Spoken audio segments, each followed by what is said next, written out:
A Convict's Tour to Hell, written by Frank the Poet in 1832. Nor can the foremost of the sons of man escape my ribald and licentious pen. Quoted by Swift. You prisoners all of New South Wales, who frequent watch-houses and jails, a story to you I will tell, 'tis of a convict's tour to hell, whose valour had for years been tried on the highway before he died. At length he fell to death a prey. To him it proved an happy day. Downwards he bent his course, I'm told, like one destined for Satan's fold, and no refreshment would he take, till he approached the Stygian lake. A tent he then began to fix, contiguous to the river Styx. Thinking that no one could molest him, he leaped when Charon thus addressed him, Stranger, I say, from whence art thou, and thy own name, pray tell me now. Kind sir, I came from Sydney jail. My name I don't mean to conceal, and since you seem anxious to know it, on earth I was called Frank the Poet. Are you that person? Charon cried. I'll carry you to the other side. So, stranger, do not troubled be, for you shall have a passage free. 5 or 6pence I mostly charge for the like passage in my barge. Frank, seeing no other suck or nigh, with the invitation did comply, and having a fair wind and tide, they soon arrived at the other side, and leaving Charon at the ferry, Frank went in haste to purgatory, and rapping loudly at the gate of limbo, or the middle state. Pope Pius VII soon appeared, with gown, beads, crucifix and beard, and gazing at the poet the while, accosts him in the following style. Stranger, art thou a friend or foe? Your business here I fain would know. Quoth the poet, for heaven, I'm not fitted, and here I hope to be admitted. Pius rejoined, vain are your hopes. This place was made for priests and popes. 'Tis a world of our own invention. But friend, I've not the least intention to admit such a foolish elf, who scarce knows how to bless himself. Quoth Frank, were you mad or insane, when first you made this world of pain? For I can see nothing but brimstone and fire, a share of which I can't desire. Here I see weeping, wailing, gnashing, and torments of the newest fashion. Therefore I call you, silly elf, who made a rod to whip yourself, and may you, like all honest neighbours, enjoy the fruit of all your labours. Frank then bade the Pope farewell, and hurried to that place called Hell, and having found the gloomy gate, Frank rapped aloud to know his fate.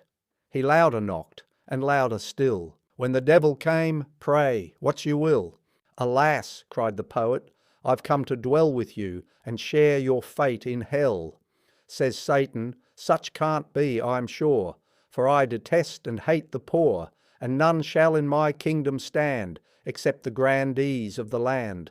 But Frank, I think you're going astray, for convicts never come this way, but soar to heaven in droves and legions, a place so called in the upper regions. So, Frank, I think with an empty purse you shall go farther and fare worse. Well, cried the poet, since 'tis so, one thing of you I'd like to know, as I'm at present in no hurry. Have you one here called Captain Murray? Yes, Murray is within this place. Will you, said Satan, see his face? May God forbid that I should view him, for on board the Phoenix hulk I knew him. Who is that, sir, in yonder blaze? Who on fire and brimstone seems to graze? 'Tis Captain Logan of Moreton Bay, and Williams, who was killed the other day. He was overseer at Grace Farm, and done poor prisoners no little harm. Cook, who discovered New South Wales, and he that first invented jails, are both tied to a fiery stake, which stands in yonder boiling lake. Hark! Do you hear this dreadful yelling? It issues from Dr. Wardell's dwelling, and all those fiery seats and chairs are fitted up for dukes and mayors and nobles of judicial orders, barristers, lawyers, and recorders. Here I beheld legions of traitors, hangmen, jailers and flagellators, commandants, constables and spies, informers and overseers likewise. In flames of brimstone they were toiling, and lakes of sulphur round them boiling. hell did resound with their fierce yelling. Alas, how dismal was their dwelling! Then Major Morisset I espied, and Captain Clooney by his side. With a fiery belt they were lashed together, as tight as soles to upper leather. Their situation was most horrid, for they were tyrants down at the Norrid. Postrate, I beheld a petitioner. It was the company's commissioner. Satan said, "He my days are ended. For many years I've superindented the Australian Company's affairs, and I punctually paid all arrears. Sir, should you doubt the hopping colonel, at Carrington you'll find my journal legibly pennined in black and white, to arrove that my accounts were right, and since I've done your will on earth, I hope you'll put me in a berth." Then I saw old Sergeant Flood. In Vulcan's hottest forge he stood. He gazed at me, his eyes with ire appeared like burned coals of fire. In fiery garments he was arrayed, and like an Arabian horse he brayed. He on a bloody cutlass leaned, and to a lamp-post he was chained. He loudly called out for assistance, or begged me to end his existence. "Cheer up," said I, "be not afraid. Remember number 3 stockade? In the course of time you may do well if you behave yourself in hell. Your heart on earth was fraught with malice, which oft drove convicts to the gallows, but you'll now atone for all the blood of prisoners shed by Sergeant Flood." Then I beheld that well-known trapman, the police runner, called Izzy Chapman.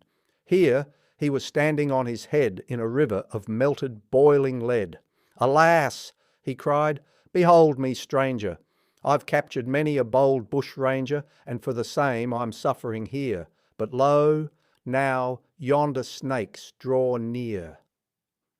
On turning round, I saw slow worms and snakes of various kinds and forms, all entering at his mouth and nose, to devour his entrails, as I suppose.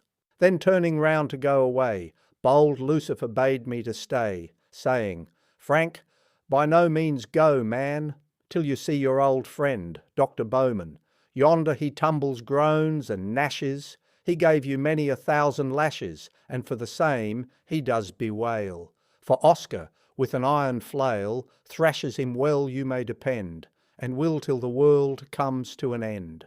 Just as I spoke, a coach and 4 came in full post haste to the door, and about 6 feet of mortal sin, without leave or licence, trudged in. At his arrival 3 cheers were given, which rent, I'm sure, the highest heaven, and all the inhabitants of hell with one consent rang the great bell, which never was heard to sound or ring since Judah sold our heavenly King. Drums were beating, flags were hoisting, there never before was such rejoicing, dancing, singing, joy or mirth, in heaven above, nor on the earth. Straightway to Lucifer I went, to know what these rejoicings meant. "Of sense," cried Lucifer, "I'm deprived, since Governor Darling has arrived. With fire and brimstone I've ordained him, and Vulcan has already chained him, and I'm going to fix an abode, for Captain Rossi, he's on the road. Frank, don't go till you see the novice, the magistrate, from the police office." "Oh," said the poet, "I'm satisfied to hear that he is to be tied and burned in this world of fire. I think 'tis high time to retire, and having travelled many days o'er fiery hills and boiling seas, at length I've found that happy place where all the woes of mortals cease." And rapping boldly at the wicket, cried Peter, "Where's your certificate? Or if you have not one to show, pray, who in heaven do you know?"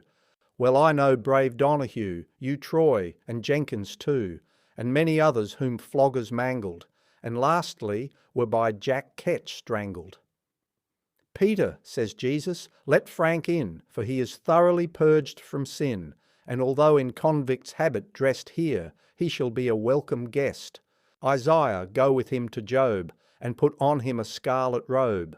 St. Paul, go to the flock straightway, and kill the fatted calf today, and go tell Abraham and Abel in haste now to prepare the table, for we shall have a grand repast, since Frank the poet has come at last." Then came Moses and Elias, John the Baptist and Matthias, with many saints from foreign lands, and with the poet they all join hands. Thro' heaven's concave their rejoicings rang, and hymns of praise to God they sang. And as they praised his glorious name, I awoke and found 'twas but a dream.